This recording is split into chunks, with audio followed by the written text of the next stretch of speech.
for me, if somebody said you need to share your faith, what it triggered in my mind was that I need to go tell people about Jesus. Okay. And it was scary because when you really think about it, it's kind of like trying to sell something that, I didn't necessarily 100% believe in. Renegade Atlas, charting God's plan for your life.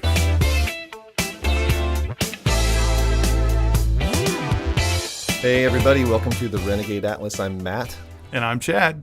And we've been talking this week about faith, sort of a small topic. I think we've got it pretty much all covered. No, it's been incredible. And if you've heard the last couple of episodes, we've kind of gone through a few different aspects of it. Today we want to talk about sharing our faith and what that really means. We've gotten into the idea that faith is something tangible, it's substantial. And I've got a kind of a way that I've learned to think about and understand faith in regard to sharing it with other people. But what do you think of when I or someone says, we need to share our faith, or we can share our faith? Well, I've changed my whole idea on that. Okay. When it comes to me sharing my faith, I see it as an opportunity to share how there's been a whole lot less of me and a whole lot more of God in my life. Okay. That's what sharing my faith means to me now. Whereas I don't feel this urge to proselytize, if you will. To preach, teach, right. tell about. Right. Yeah.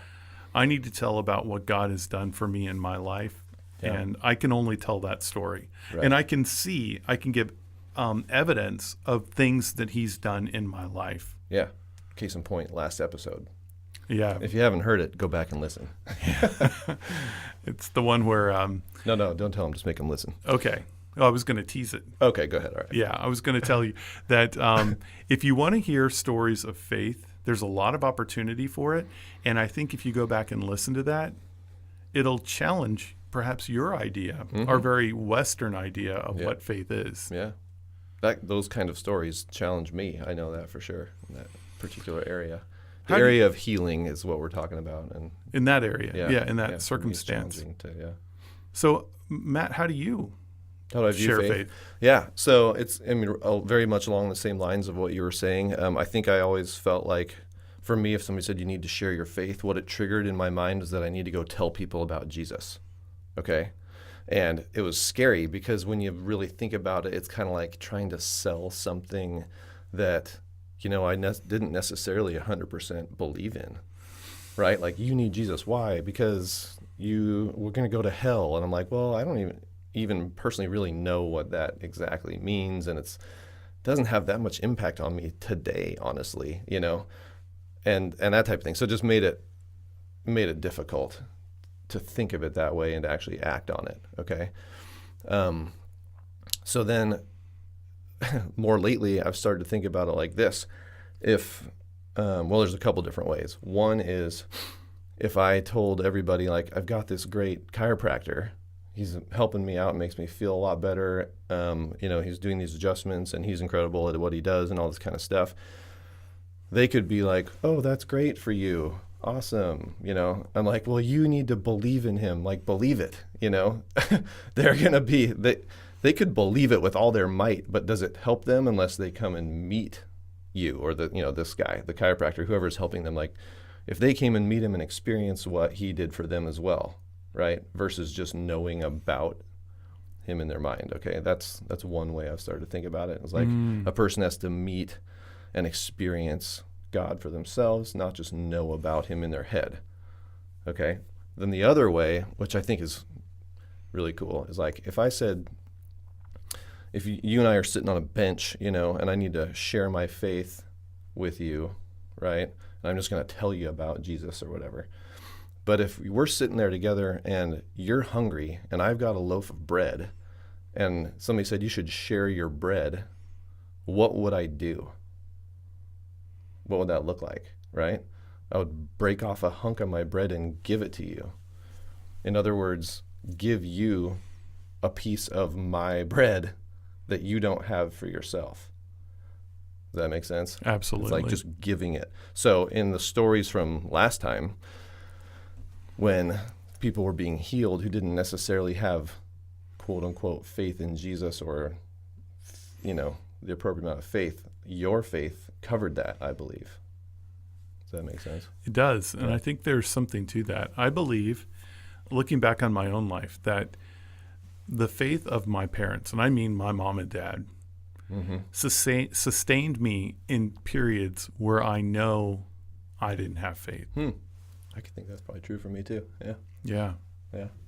And I think that people who come from a Christian heritage, or at least are involved or who have friends that are Christians, that's a big advantage Mm-hmm.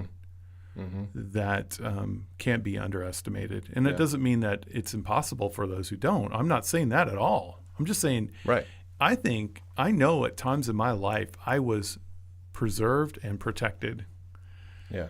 not because of my own doing, Yeah. Right. but the faith of others. Sure. Yeah.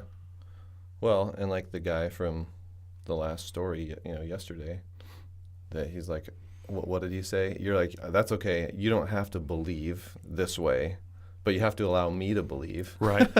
Yeah. And he's like, okay, he surrendered to your faith, essentially, He did. And it wasn't like I was beating him over the head with it. No. You're saying it for you. Like, you weren't pushing it onto him. You're just saying you have to allow that this is the truth, and I believe and I operate in this truth.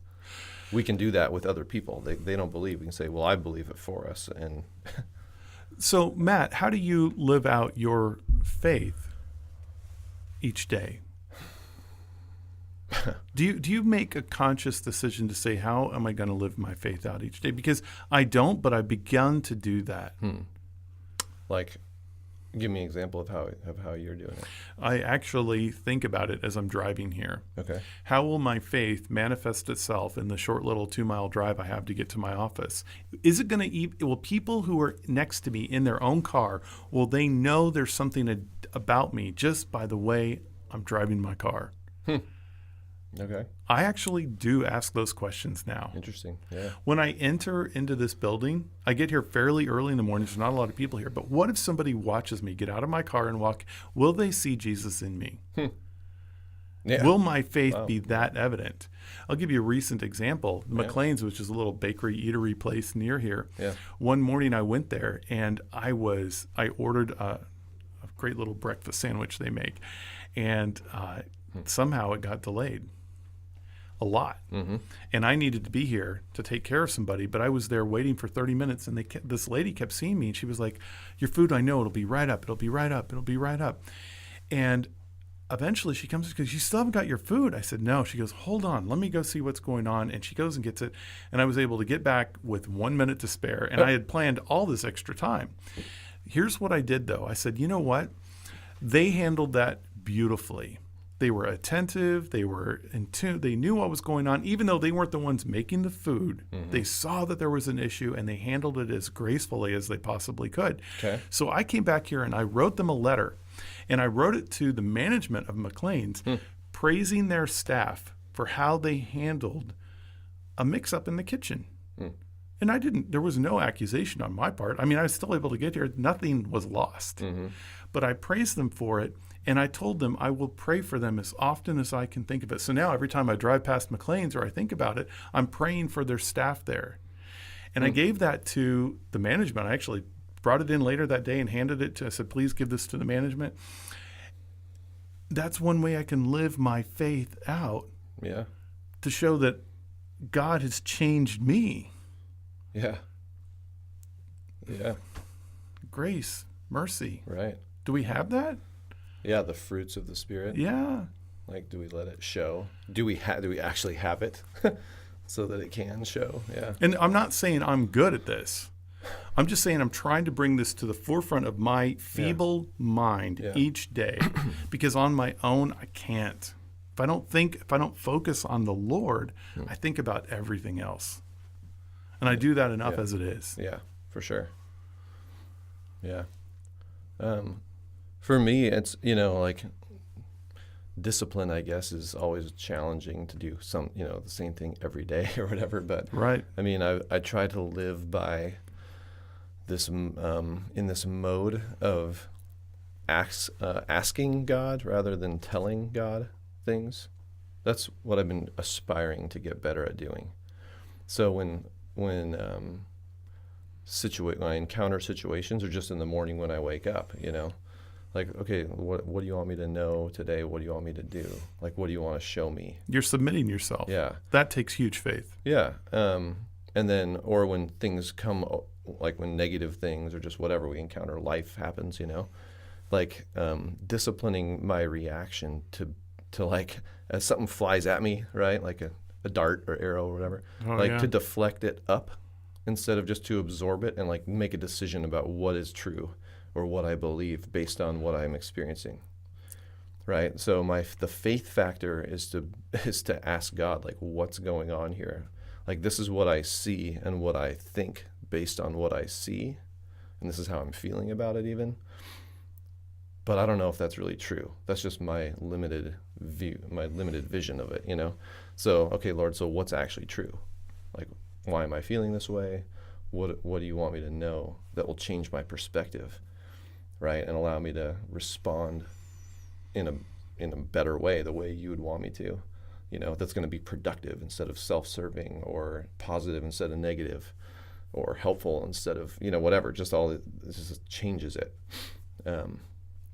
But yeah, that's the discipline. That's the faith aspect, is what to do with it, how I react. Absolutely. Yeah. It's so true. And not that I get it right all the time. Maybe it's 1 out of 10. Right now, I don't know. Yeah. But in 10 years, it might be 2 out of 10. Yeah, right, exactly. Yeah. So what do you think of this? How does this apply? But my righteous one will live by faith, and if he shrinks back, I will not be pleased with him. But we are not of those who shrink back and are destroyed, but those who believe and are saved. That's Hebrews 10:38. We will not shrink back. Yeah. But we are saved. We will believe, and therefore we are saved. So it allows us to act boldly. It sure does. Yeah. And not in our own arrogance or confidence. Yeah, our boast is in the Lord, right? And Right. we've seen it. Like, we've seen enough in our lives now to know. Like, you can't change my mind on this anymore, or yours, I'm sure. Like, listen to the last episode. The things that you've seen happen, it makes your faith unshakable. Well, like, it can't be taken away, right? We know what we've seen is it's too real. And I for me, it's so amazingly humbling to know that the author and creator of the universe wants that type of relationship with me, because faith is about that relationship.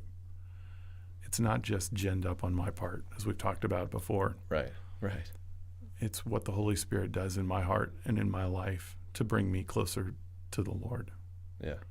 And maybe, just maybe, another will see it, and their life will be impacted, and their eternity changed. Right. Yeah. Yeah, if it can happen for us, then it can happen for anybody. Yeah. Because there's nothing particularly special about us in terms of compared to everybody else. There is something incredibly uniquely special about each one of us. Right. There's that, like our unique identity and all that kind of stuff. But there's nothing like that we have that somebody else doesn't have in that regard. Right. Yeah. In fact, I would say if you're either struggling with faith, this whole idea of, is God real? Is this true? Mm-hmm. Can this happen? Is there hope? Good. Challenge God on it. Mm-hmm. Mm-hmm. Challenge him. Mm-hmm. Ask him to prove himself, because one thing we know, if you're the author and creator of everything, Mm-hmm. and you form somebody in their mother's womb, you knit them together, you know every cell, tissue, and organ in their body, you know every thought they've had, and you know their future and past. Yeah. I guarantee you, God can meet your challenge and blow you away. Yeah. Yeah, like your voodoo guy from the last episode, like God started just speaking to him directly. Yeah. Right? Like he couldn't avoid it. So that can happen. Just keep asking ask God to show you, and or find a believer. I was just thinking about this, like find a believer. And I don't mean a Christian necessarily. I mean a believer, like somebody who believes, an optimistic, hopeful person, who believes that like the best is happening and can happen, and find that person and ask them why they believe. Yeah. And keep asking till you find somebody who answers you authentically.